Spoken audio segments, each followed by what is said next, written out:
Fíjense que a mí me han pedido hablar, cosa que agradezco mucho, seguramente se complementará con lo que diga la maestra Beatriz Solís, sobre cómo estamos viendo el tema de la Defensoría de las Audiencias y los derechos de las audiencias en esta iniciativa, y más desde ahora, desde una posición de dirección general, en este caso de Radio Educación. Por supuesto que los que estamos ahora ocupando estos cargos de directivos de medios públicos, estamos plenamente convencidos de los derechos de las audiencias y del papel fundamental que tienen las defensorías de las audiencias. Por eso esta iniciativa la vemos en un sentido muy positivo, porque recupera parte importante de lo que estaba en la ley, de lo que está en la ley, y digo de lo que estaba por esta contrarreforma que tuvimos en materia de los derechos de las audiencias, y de esta posibilidad de garantizar plenamente estos derechos una vez que sea constituido, que sea formalmente constituido este sistema de radiodifusión. Hay que decir, antes de entrar al detalle de algunos de los temas que se abordan en esta iniciativa, algunos antecedentes. Aún sin ley, es decir, como ustedes saben, tuvimos una reforma constitucional en materia de telecomunicaciones en 2013. La ley secundaria vino en 2014, que es donde por primera vez se establece esto que se ha llamado los derechos de las audiencias. Aún sin ley, los medios públicos, los federales, estaban comprometidos con ese tema. Ya desde 2007, Canal 22, posteriormente Radio Educación, el IMER, Canal 11, otros medios públicos crearon estas figuras de las defensorías de las audiencias. Si es que desde siempre ha existido este compromiso por el respeto a los derechos de las audiencias. Quizás en algunos momentos de una manera más exitosa que en otros, pero sí ha existido al menos una sensibilidad sobre la relevancia que tiene el proveer contenidos no discriminatorios, el proveer contenidos incluyentes, en el que haya equidad de género, en el que no se cometan abusos en materia de publicidad, en donde esté garantizado el derecho de réplica, entre otros. Pero aún seguimos teniendo retos muy importantes, como ustedes saben, o quienes no lo sepan, pues bueno, es importante que estén al tanto. Tuvimos una contrarreforma en materia de los derechos de las audiencias que desdibujó un avance notable que se había tenido con esta reforma constitucional y particularmente en la ley secundaria. Esta contrarreforma colocó en una enorme vulnerabilidad a los defensoras de las audiencias y llevó a que la defensa, la tutela de los derechos de las audiencias quedara en el ámbito plenamente autorregulatorio, en el que la autoridad del Instituto Federal de Telecomunicaciones pues simplemente no tenía ni sigue teniendo ninguna facultad salvo llevar el registro de los defensores y las defensoras. Eso llevó a que algunas organizaciones y algunas personas en lo específico presentaran amparos. Incluso en el Congreso se presentaron también amparos en contra de esta contrarreforma, y es día en la que no tenemos una sentencia sobre estos asuntos.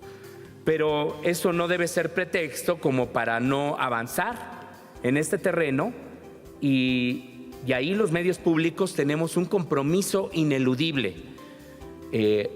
Los medios públicos nos debemos a la sociedad, los medios en general nos debemos a la sociedad, pero los medios públicos todavía mucho más, porque vivimos de los recursos de la ciudadanía. Y si no estamos comprometidos con estos derechos de las audiencias, estamos en una falta permanente.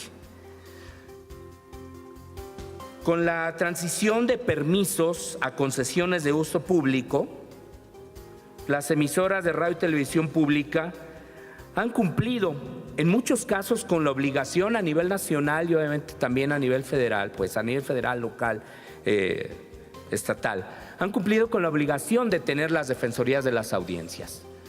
Pero sabemos que en muchas entidades de la República, particularmente los defensores, las defensoras están de adorno y que no han cumplido fielmente su labor. Esa es una traición finalmente a la sociedad y a los principios de la ley. Y por supuesto que a los principios de los medios públicos. Eso es algo que deberá corregirse y que, al menos en el caso de lo que se está planteando en esta iniciativa, pues también resulta alentadora. Partimos de que en ocasiones, y se los dice alguien que tuvo la experiencia de ser defensor de las audiencias en Noticias MBS, en el Instituto Mexicano de la Radio, Canal 22 de manera esporádica por algunos meses, y también en la radio y la televisión de la Universidad de Guadalajara, que aún sin ley también, y que aún sin lineamientos, es más, aún sin código de ética, si no hay voluntad política para respetar los derechos de las audiencias, para respetar el papel de la Defensoría, no hay un avance notable en este terreno. La ley puede estar perfecta, pero si no hay voluntad política, si no hay voluntad de los concesionarios, si no hay voluntad de los productores, de los guionistas, de los reporteros, de los periodistas en general, los derechos de las audiencias pueden quedar en letra muerta por más perfecta que sea la ley. Eso me ha tocado vivir. Y es muy importante, pues, para que sea considerado este elemento de que cuando se designe al futuro director del sistema, a quienes van a integrar toda esta junta de gobierno, incluso a quien va a ser el defensor, defensora, y las integrantes de este consejo consultivo, tengan un compromiso pleno con los derechos de las audiencias. Porque finalmente a las audiencias nos debemos. Y los medios públicos se han desdibujado con el paso de los años. Eso también es una realidad. No todos de la misma manera, pero se han desdibujado, no han tenido esa presencia, esa influencia, y nos ha ganado la televisión o los medios comerciales en general. Por eso Genaro Villamil, en este libro magnífico, habla de la rebelión de las audiencias, donde las redes sociales fueron ganando terreno. Y los medios públicos, salvo algunas excepciones, y ahí sí podría, perdón que lo haga de esta manera, Radio Educación, entre unas de ellas, ha podido cumplir esta labor, pero en muchos otros medios no ocurrió así. Lo cierto es que algunos medios públicos federales se desdibujaron también en la administración anterior. Y también las figuras de las defensorías de las audiencias. Y esto es algo que hay que evitar, evidentemente. De manera específica, ya con esto también voy cerrando para dejar espacio a mis compañeras, mis compañeros. Esta iniciativa, particularmente la iniciativa de la diputada Batres, da atribuciones al Consejo Consultivo para nombrar, previa convocatoria pública y en los términos previstos por la Ley de Telecomunicaciones, a la persona titular de la Defensoría de las Audiencias. Me parece que es un mecanismo, sí, ciudadano, certero, adecuado, para que se ciudadanice también el nombramiento de la Defensoría. Hay diferentes experiencias que se han dado a nivel nacional de cómo nombrar a las defensoras y los defensores. En el caso, por ejemplo, de Radio Educación, el reciente nombramiento se hizo a partir de un mecanismo que propuso el mismo Consejo Ciudadano. Y ellos mismos propusieron a quién debía ser la defensora. Nosotros actualmente tenemos a la defensora Ana Cecilia Terrazas, exdirectora del IMER. Y es un proceso transparente, pero aquí es todavía mucho más abierto. Está muy bien que así sea, porque sería a través de una convocatoria pública.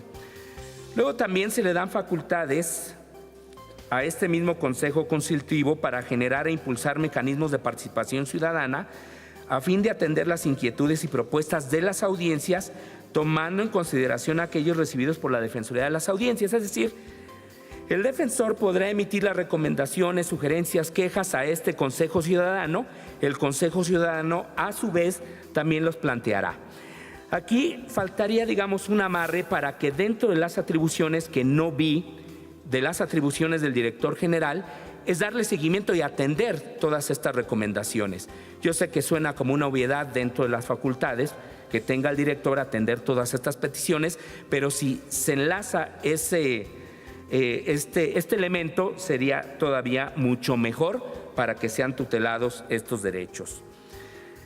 Luego, ya en el caso del capítulo relacionado con la Defensoría de las Audiencias, el artículo 32 retoma pues, la labor propiamente de lo que hace el defensora de las audiencias.